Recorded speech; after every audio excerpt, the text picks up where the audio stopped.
Target harian 20 pips. Target harian 20 pips. Ya.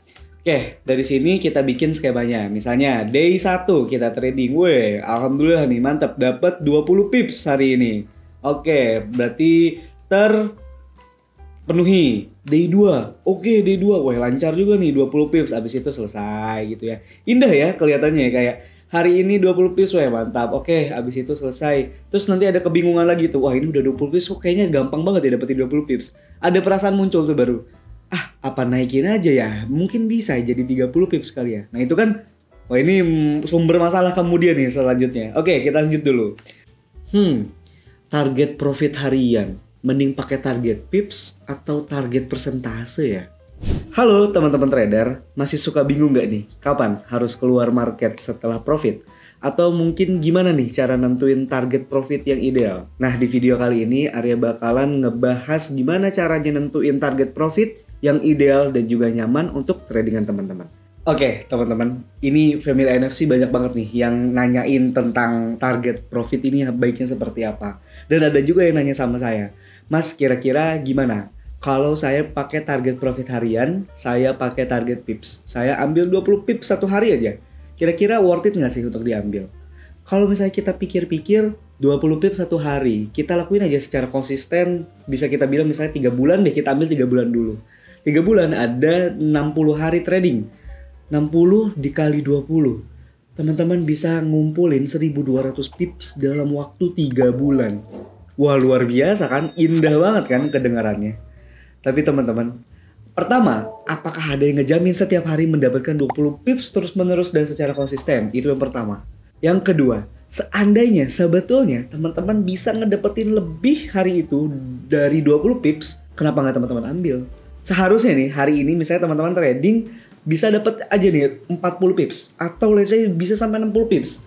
Tapi karena teman-teman cuma punya target profit harian, teman-teman ya udahlah ya 20 pips aja, jangan lebih kegedean gitu, takutnya nggak nyampe. Akhirnya rasa ketakutan itu, rasa pengen cepat-cepat nge-close profit itu, akhirnya yang bikin teman-teman nggak memaksimalkan peluang yang ada di market. Nah itu dia, jadi harusnya teman-teman bisa dapat 40 pips atau 60 pips, teman-teman coba dapetin 20 pips aja. Kan jadinya sayang ya. Nah itu dia, makanya komunitas NFC kita nggak pakai tuh target pips atau target persentase harian malah. Oke, kita langsung bahas di layar. Kita tadi ngobrolin yang target pips harian dulu deh. Target pips 20.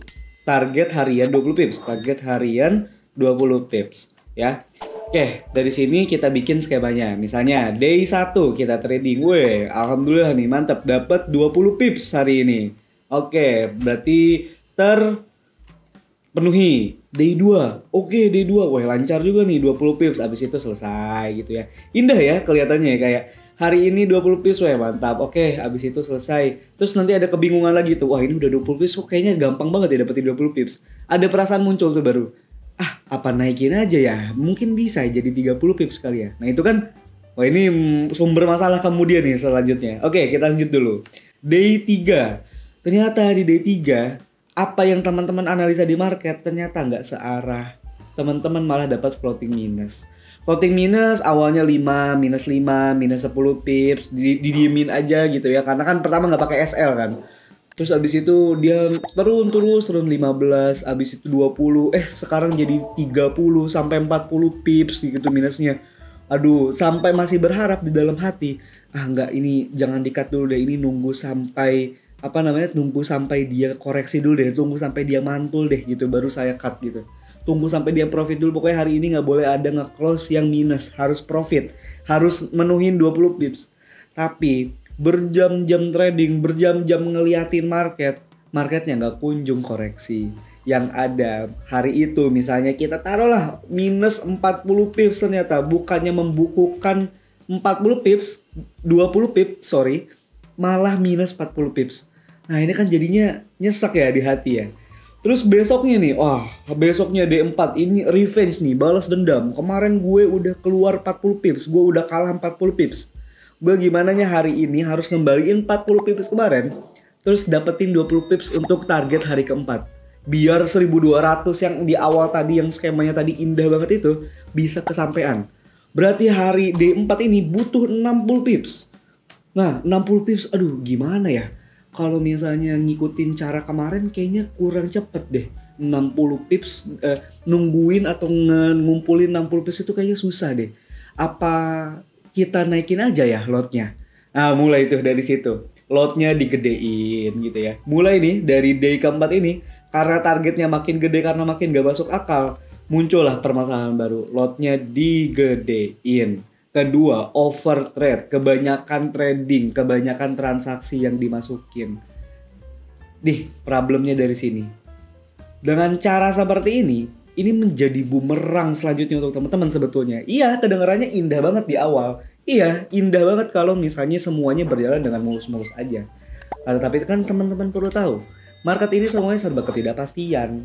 Semuanya tentang probabilitas, semua tentang peluang. Makanya kenapa kita perlu tahu resiko kita di dalam market seperti apa. Gitu. Kita perlu tahu, kita perlu sadar, kita naruh uang kita di sana, kapan kita harus keluar di dalam market, ketika market seperti apa kita perlu keluar, gitu. Makanya dengan seperti ini, teman-teman nggak pakai SL, teman-teman nggak pakai TP, TP-nya teman-teman ya 20 pips itu. Tapi dengan kondisi seperti ini kan malah jadinya meresikokan banyak hal ya. Yang harusnya sehari 20 pips, karena day 3-nya itu di sini ya, day 3-nya minus 40 pips, di hari keempat ada pembalasan dendam, ada revenge trading, ada pembalasan dalam trade yang kemarin gitu, akhirnya ngegedein lot, nge-over trade gitu, dan ini makin jadi bumerang selanjutnya gitu, day kelima dan seterusnya. Ini bakalan jadi kacau balau banget gitu. Makanya di komunitas NFC kita nih nggak pakai nih sama yang namanya kayak gini tuh, kita sangat-sangat nggak pakai. Ini big no banget, ini big no. Oke, di komunitas NFC kita menggunakan risk reward dan juga money management yang terukur. Nah, kayak gimana sih? Oke, kita kasih contoh. Kita coba nyalain dibantu sama iZone. Coba kita klik iZone-nya. Oke, misalnya ya. Ini udah clear ya, aku hapus dulu. Misalnya kita akan entry di area ini deh ya. Ini ada area demand, misal kita akan entry di sana. Oke, kita tinggal nentuin aja di mana kita perlu ngambil TP-nya, di mana kita perlu entry dan di mana kita perlu SL. Kita tinggal tarik aja. Nah, teman-teman bisa pakai ini namanya Fibonacci retracement ya. Ada di TradingView atau di MT4 pun teman-teman bisa manfaatin, tinggal di setting aja. Nah, dari seperti ini teman-teman udah tahu. Harga masih running nih. Ini belum kejemput nih, ini masih pending order kan. Ini harga kita udah tahu, kita akan running harga di titik ini ya. Harga akan running di titik ini. Kemudian harga akan SL di titik ini. Kemudian harga akan TP di titik ini. Nah, ini sampai kita ngambil sampai TP 3. Jadi semua aja jelas, teman-teman tahu di mana harus keluarnya. Teman-teman tahu ketika rugi, teman-teman keluar di titik SL ini. Ketika teman-teman profit, teman-teman tahu nih keluar finalnya nanti itu ada di TP 3. Oke, permisalannya kayak gini jadinya. Teman-teman misalnya meresikokan ya. Kita langsung ngobrolin misalnya kita pakai balance deh.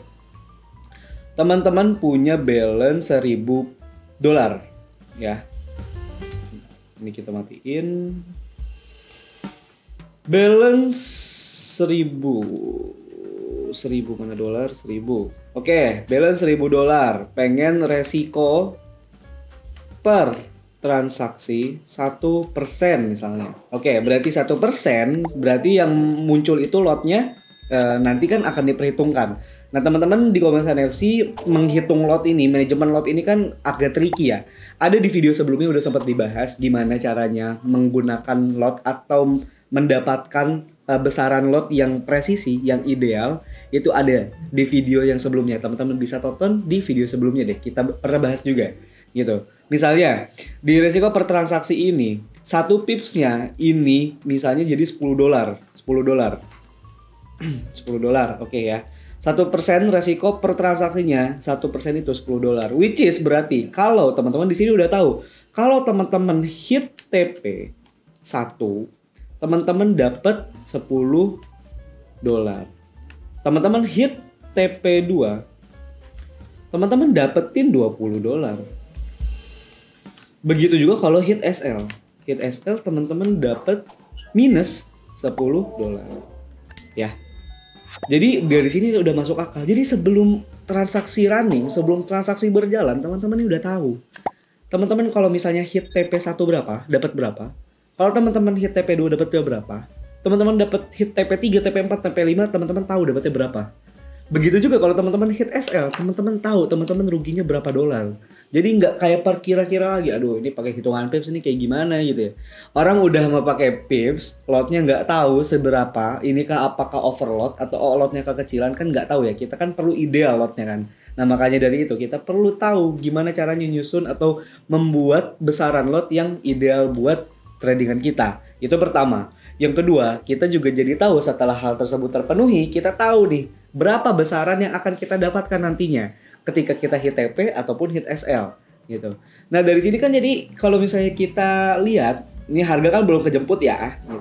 Kayak misalnya kita kasih gambar deh. Harga running ternyata stuck. Oke, di sini kepanggil nih teman-teman. Di titik ini kepanggil nih. Terus harga running lagi. Oke, hit belum hit TP1. Oke, malah hit SL. Harga enggak nyentuh sampai TP1. Which is trading hari ini, trading di area ini conclusionnya atau final akhirnya ya SL, hit SL. Next berarti ya udah, so be it kan. Kalau sudah SL ya market gitu. Selanjutnya teman-teman tinggal cari aja area baru. Teman-teman misalnya ngambil area baru lagi. Oke, misalnya kita hapus. Kita ganti pair deh misalnya ya. Kita ganti pair, kita dari atas lagi gitu ya. Kita dari Euro USD. Kita hapus dulu. Misalnya gimana nih di Euro USD ada area menarik nggak misalnya gitu. Oke, misalnya ini ada area menarik mas. Gitu. Ini ada area menarik. Kita tinggal ambil aja kan area ini. Oke. Karena tadi udah hit SL gitu kan. Terus kita ya di sini ngelakuin lagi hal yang sama gitu. Harga dari atas ini dia turun, naik, turun. Di sini kejemput hit TP1. Oke, mantap berarti dapat tuh $10. Hit TP2 dapat $20. Abis itu SL ya us. Teman-teman bisa ngebukin $20 dan hit 1 SL. Dengan peluang yang apa teman-teman ambil. Maka dari itu teman-teman, di dalam forex teman-teman perlu dapetin banyak peluang. Teman-teman perlu tahu tingkat probabilitas trading plan teman-teman. Makin banyak variabel yang kita ambil, makin bagus juga hasilnya nanti ke depannya. Maka dari itu, peluangnya perlu dibesarkan di dalam forex. Kita boleh aja sih sebetulnya ngambil sedikit ya, dikit-dikit menjadi gunung lah, bahasanya kan seperti itu ya. Tapi kalau misalnya kita bisa menciptakan peluang kita sendiri dengan trading plan yang berkualitas, kenapa enggak gitu kan. Nah makanya dari itu teman-teman perlu membiasakan diri seperti itu. Pastiin menggunakan SL, pastiin punya TP. Teman-teman harus tahu teman-teman TP-nya di mana. Kalau profit teman-teman tahu keluarnya mau di mana. Pun kalau rugi teman-teman perlu tahu keluarnya di mana. Jadi clear ya sampai sini. Tadi berarti perbedaannya antara target harian dengan pip sama target yang seperti ini. Kita menggunakan RR yang rapi. Risk reward 1:1, 1:2, 1:3. Bahkan bisa teman-teman ngambil sampai 1:5, 6 sampai 7. Atau sampai 10 kalau misalnya teman-teman memang kuat untuk nahan sampai ke arah sana. Itu nggak jadi masalah. Nah itu pilihannya balik lagi ke teman-teman. Teman-teman gimana? Ada pengalaman nggak nih? Mungkin sekarang masih ada yang pakai target pips harian. Gimana? Boleh di-share pengalamannya. Atau mungkin dulu pernah jadi penganut target pips harian. Sekarang udah pindah nih mungkin ke target profit yang lainnya. Gimana? Perbedaannya seperti apa? Boleh share pengalaman teman-teman di kolom komentar di bawah.